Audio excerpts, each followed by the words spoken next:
I give talks about sleep all over the world, and it doesn't seem to matter what country I'm in. People always ask me, what are the 5 biggest myths about sleep?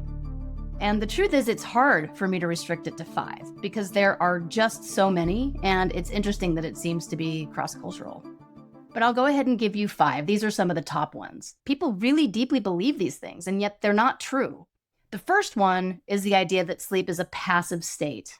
We know that's just not true. We know it's very far from being true. In fact, instead, during sleep, your brain is tremendously active, working on processing your emotions, working on consolidating your memories. It's active just in so many ways.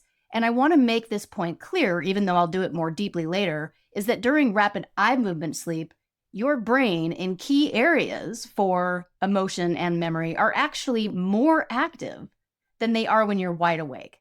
That is because sleep seems to be a privileged, a very special time for doing these types of things, like consolidating the information that you've been exposed to during the day, allowing you to process things differently, allowing you to commit your emotional experiences to memory while also making sure you strip away the affective tone or the arousing features of the memory, a really bad or difficult memory, so that when you retrieve it later, you can talk about it without reliving it, without having your body relive the trauma or just the intense stress. So all of those things have to happen well during sleep. And in order for that to happen, the sleeping brain has to be incredibly active. So while it looks like you're inert during sleep, because the body certainly is, it looks like it's just laying there doing nothing. Nothing could be further from the truth of the brain. The brain is actually wildly active at night, especially during rapid eye movement sleep. And this is, of course, essential for you to maintain your cognitive, intellectual, and emotional abilities throughout the day, all of which are so important.